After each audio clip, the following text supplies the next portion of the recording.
네, 이데리온 라이브 시간으로 이어가 보겠습니다. 오늘도 방송이 진행이 되는 동안 여러분들께서 궁금하신 점 채팅창에 남겨주시면요. 저희가 방송 중에 실시간으로 이에 대한 해답 함께 모색하는 시간으로 꾸려가 보도록 하겠습니다. 편안하게 문의해 주시길 바라겠고요. 오늘 이 시간 함께할 전문가 함께 소개해드리겠습니다. 김태훈 파트너 나오셨습니다. 안녕하십니까? 안녕하세요. 네, 반갑습니다. 우선 우리 시장 이야기 먼저 해보도록 할 텐데요. 미증시랑 국내 증시 상황 좀 전반적으로 정리해 볼까요? 네. 그 미국 증시는 오늘 새벽에 끝난 미국 증시는 모두가 떨어졌습니다. 네. 하지만 전체적인 흐름은 미국 증시는 그 상승세를 나타낸다고 해도 과언이 아니죠. 그게 이제 도널드 트럼프의 2기 정부가 내년 1월 달에 들어올 텐데요. 이 보호무역주의, 특히 이제 관세를 중심으로 해서 이런 보호무역주의를 강화하고 있어서 미국의 이런 경기 흐름이나 이런 걸 감안할 때 전반적으로 여전히 미국은 상승세에 있다고 말씀드릴 수 있고, 특히 이제 CPI 지수가 오늘 밤에 발표가 됩니다. 소비자 물가 지수가 이제 11월 달께 발표가 되는데요.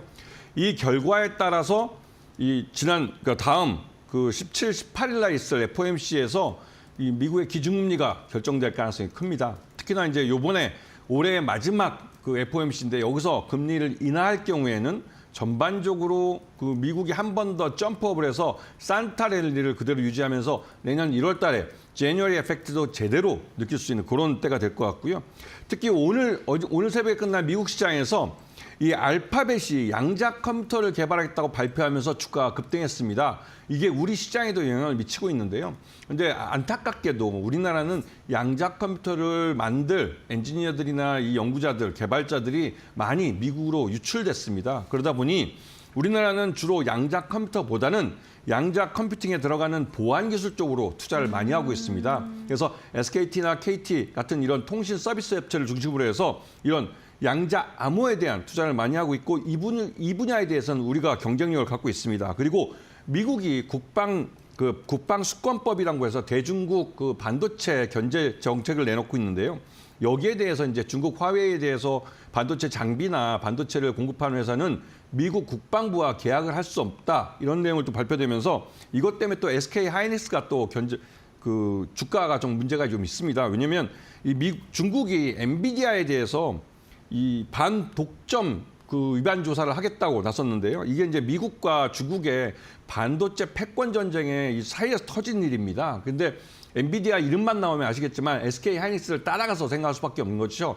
이게 엔비디아가 만드는 이 인공지능 AI 반도체에 꼭 들어가는 게 SK 하이닉스의 HBM3입니다. 그러다 보니 이 엔비디아에 대한 여러 가지 이런 견제나 이런 규제가 나오면 곧바로 SK 하이닉스가 문제가 되는 것이죠. 그리고 미국 정부에서 마지막으로 우리나라 지금 현 상황에 대해서 또 우려하는 목소리가 나왔습니다. 이런 것 때문에 미국 시장에서는 전반적으로 이 산타 랠리를 그대로 유지해 갈지는 그 오늘 밤에 발표될 미국 CPI, 11월 CPI가 결정을 할 것 같다는 그런 느낌을 전해드리겠습니다. 네, 우선 미국 시장에 대해서 간략하게 정리를 해주셨는데요. FOMC 회의 결과를 앞두고 확인해 볼 수 있는 마지막 경제 지표 CPI 그리고 PPI가 발표가 줄지어 이어질 예정인데, 그리고 나서 좀 경계감이 시장에 좀 나오고 있다라고 이야기해 주시면서 섹터까지 언급을 좀 해주셨습니다. 그럼 국내 증시에 대해서도 이야기를 나눠봐야 될 것 같습니다. 어제여서 오늘까지도 좀 반등을 이어가고 있습니다. 반등의 폭이 다소 줄긴 했습니다만 시장 분위기 이제 저점 딛고 올라서는 걸까라는 그러한 기대를 하고 계실 분도 있으실 것 같은데요. 어떻게 보시나요? 전반적으로 안 좋습니다. 지금 우리 시장이 특히 코스닥도 많이 오른다고 해서 좋아하시는 투자자분들이 많으신데요. 네. 실질적으로 코스닥이 많이 하락을 했습니다. 그래서 수급면에서 코스닥이 많이 하락을 했기 때문에 플러스가 많이 들어오는 것이기도 하고요. 하지만 전반적으로 볼 때 개인 투자가들이 사서 끌어올리는 것이기 때문에 이런 상승세가 계속 이어지기에는 좀 한계가 있어 보입니다. 외국인 투자가와 기관 투자가들이 순매도를 보이고 있어서 여기서는 차익 실현에 매몰되어 있는 그런 모습을 보여주고 있죠. 특히나 이 국내 정세가 특히 윤석열 처리 문제 때문에 이게 하야로 가느냐 탄핵으로 가느냐 이 부분이 불확실한 측면이 있고, 이에 대해서 외신에서 계속 부정적인 뉴스들이 나오고 있습니다. 그러다 보니 우리나라에 대한 이 국가 신인도에 대한 문제가 이슈가 되고 있고요. 특히나 이제 국제 신용평가사들이 내년 초에 지금 현재와 같은 혼란이 계속될 경우 국가 신인도에 대해서 재검토를 하겠다라는 말들이 나오고 있습니다.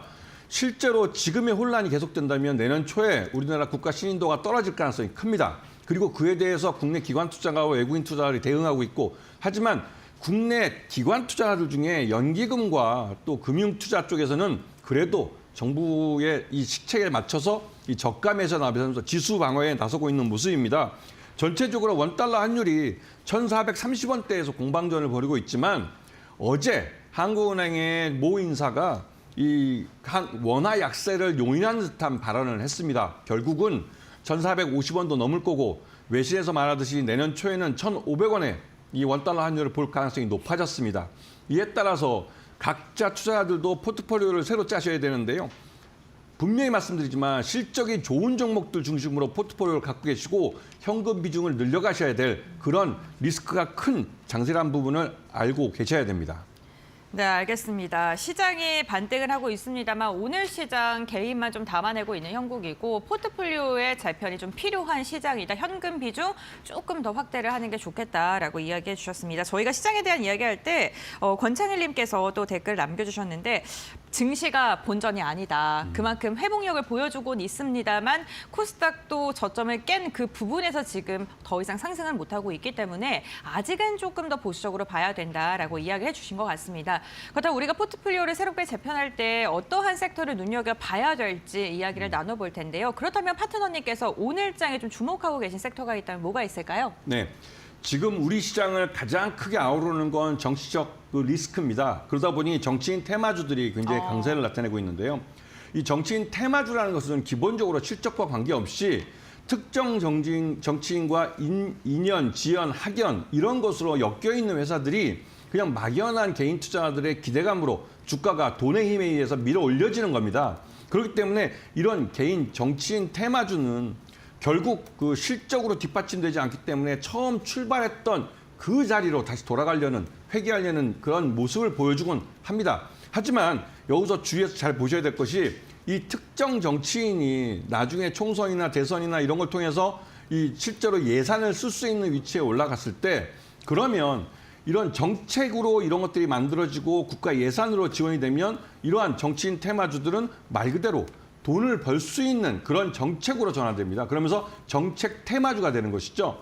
그렇게 되는 종목들 제외하고 일반 정치인 테마주들은 결국은 이 정치인에 대한 막연한 기대감은 공직자 이해상충법하고 물려있게 됩니다. 즉 이런 막연한 기대감, 개인 투자자들이 갖고 있는 막연한 기대감이 이런 개인 투자자들의 이런 그 정치인 테마주에 대한 묻지마 매수가 결국은 이런 법, 공직자 이해상충법에 위반되기 때문에 이거는 현실적으로 맞지 않는 테마주입니다. 그런데도 불구하고 개인 투자자들이 이렇게 하는 건 그만큼 우리 시장이 지금 투자할 데가 없다는 이유이기도 합니다. 네, 알겠습니다. 좀 어떻게 보면 좀 씁쓸한 얘기를 해주셨는데요. 우리 시장은 지금 주도주, 그러니까 명확한 시장을 이끌 만한 모멘텀이 부족하고 악재가 좀 많다 보니까 정치 테마주로 투심이 쏠릴 수밖에 없는 그러한 상황이 좀 이어지고 있다라고 이야기해 주셨습니다. 그렇다면 그 가운데서도 그래도 대외적인 좀 이슈 속에서도 시장의 주목을 받고 있는 섹터군들도 있거든요. 뭐 대표적으로 우크라이나 재건과 관련해서 네. 또 트럼프의 여러 가지 발언들, 그리고 시장에서 재건이 이제는 좀 더 빠르게 진행될 것이다라는 기대감 속에 좀 주목을 받고 있는 것 같은데요. 이에 대해서 좀 이야기 나눠볼까요? 네, 지금 보시게 되면 이 전쟁의 당사자인 네. 푸틴하고 젤렌스키라는 이 두 정치인을 중간에서 조율해서 전쟁을 휴전으로 이끌 사람은 트럼프밖에 없습니다. 그런데 실제로 트럼프가 이번에 파리에 날아가서 이 젤렌스키와 또 이 프랑스 이 수상과 만나서 이 휴전에 대해서 구체적인 얘기를 했고 그 다음에 푸틴과 또 전화 통화를 한 걸로 알려졌습니다. 이 말뜻은 실제로 이 러우 전쟁이 휴전으로 갈 수 있는 실질적인 움직임들이 있다는 사실입니다. 그리고 우크라이나 재건 관련해서 우리나라 기업들이 실질적으로 이 우크라이나 재건에 관련된 여러 가지 이 사업들을 벌이고 있습니다. 대표적으로 파라텍이라는 회사는 우크라이나 소방 기업과 모의를 체결해서 그 지금 현재 우크라이나에 파괴된 건물들이 많은데요. 이것들을 재건할 때 거기 들어가는 소방 시설들에 대한 투자가 실제로 파라텍을 통해서 이루어질 수가 있고 TYM이라는 회사가 있는데 이 회사도 농기계를 만드는 회사입니다. 이 회사 같은 경우도 실제로 우크라이나에 이 재건 사업에 농기계를 공급했던 이력이 있습니다. 그러면서 또 대동이라는 기업도 역시나 이제 농기계를 만드는 회사인데 이 회사도 우크라이나에 3년간 약 300억 원 규모의 트랙터를 공급하는 계약을 맺었습니다. 그런데 이렇게 농기계 기업체들이 이제 우크라이나 하는 것은 우크라이나 나라가 자체가 가난한 국가의 곡물 창고라고 불릴 만큼 밀 생산량이 절대적으로 세계 몇 손가락에 들 만한 그런 나라이고 전쟁이 끝나면 제일 먼저 이 농업 분야에 대해서 밀 생산량부터 늘려갈 겁니다. 그래야만 주변의 이집트나 파키스탄이나 이런 가난한 나라들이 먹고 살 수가 있습니다. 그건 유엔에서도 지원하는 거고 EU에서도 제일 먼저 투자를 할 겁니다. 그렇기 때문에 우리나라 기업들이 여기서 일할 가능성이 많은 것이고 특히나 우크라이나 재건 사업에 이 실질적으로 첫 수주를 EU 국가의 기업들이 할지라도 그 하청은 우리 한국 기업들이 할 가능성이 큽니다. 왜? 국가 단위의 재건을 해본 나라는 우리나라 기업들이 가장 많은 경험을 갖고 있습니다. 그렇기 때문에 결국은 우크라이나 재건 관련주들은 실제로 우크라이나가 이 휴전을 하고 재건 사업에 막대한 돈이 들어가게 되면 그 막대한 돈에 대해서 우리 기업들이 실제로 돈을 벌 기회를 가질 수 있는 좋은 아이템이라는 것이죠. 네, 어쨌든 우크라이나 재건 같은 경우에는 실체가 좀 있는 그러한 기업분들이 있기 때문에 잘 엄선해서 좀 접근해 보시면 좋을 것 같고요. 종목 한 가지 좀 여쭤봐도 될까요? 네. 우리 시청자님께서 질문을 남겨주셨는데 금전수님께서 현대건설에 대해서 좀 어떻게 바라보시는지 좀 궁금해하시더라고요. 현대건설뿐만 아니라요. 네. 현대 HD 현대라고 해서 네. 중공업도 그렇고 실제로 그 우크라이나 재건 사업에 대한 관심이 많습니다. 네. 실제로 현대건설은 해외에서 이런 건설 사업을 해본 경험이 많습니다. 그런데 현대건설이 현대자동차 그룹의 계열사로 들어가면서 주력 회사 중에 한 가지로 일을 하고 있지만 실질적으로 두각을 잘 나타내지 못했어요. 최근에 삼성물산이 중동 지역에서 대규모 수주를 하는 거 보셨겠지만 현대건설은 그런 부분에서는 좀 많이 약했습니다. 그렇기 때문에 현대자동차 그룹도 이번에 우크라이나가 재건 사업에 뛰어든다면 현대건설이 아마 그 중심을 잡고 참여할 가능성이 높기 때문에 현대건설은 분명히 말씀드리지만 해외 건설 경험이 많은 회사입니다. 그렇기 때문에 여기에 참여해서 실질적으로 수주를 해서 돈을 벌 가능성이 큰 회사라는 것이죠. 네, 알겠습니다. 현대건설에 대해서 좀 긍정적인 코멘트 남겨주셨는데요. 지금 매수하고 나서 지속적으로 좀 하락을 해서 걱정이 많다라고 지금 채팅창에 댓글 남겨주셨는데 이 부분 투자 포인트 참고하시면서 대응해 보시면 좋을 것 같고요.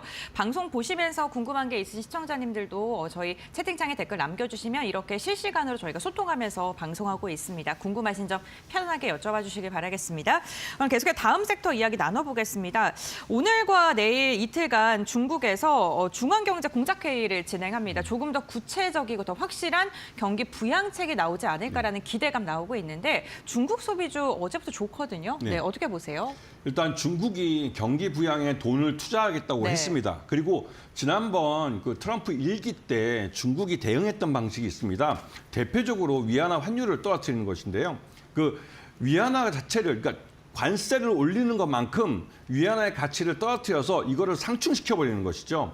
이게 지난번 트럼프 일기 때 중국 정부가 대항했던 방법이기도 합니다. 이번에는 똑같이 이런 재정 정책을 통해서 내수 경기를 부양하면서 또 한편으로는 위안화 가치를 떨어뜨리겠다고 이미 말을 하고 있습니다. 그리고 시진핑 그 중국 국가주석이 이 국제기구 이 단체장들과 만나서 미국과 대화를 통해서 문제를 큰 마찰 없이 잘 해결할 것이다 말을 했습니다. 그러면서 이제 경기 부양책에 대해서 말을 했는데요.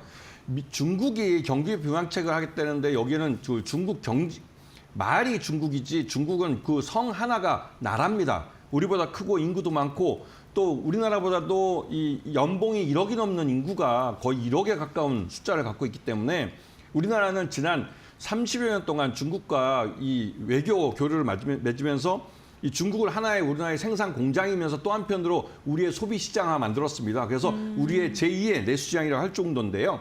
특히 이번에 한알령이 완화될 그 가능성이 높아지면서 우리나라 화장품이 다시 한번 중국 시장에 정식으로 진출할 가능성이 크고요. 지금까지 이제 보따리로 요즘 많이 들어갔습니다. 그리고 최근 들어서 이 연애오락 관련해서 엔터주들, 이런 엔터주들도 중국에 많이 진출하려고 준비를 하고 있고 여기에 대해서 한알령이 완화되면서 그에 대한 수혜를 보려고 하고 있습니다. 그래서 한국 화장품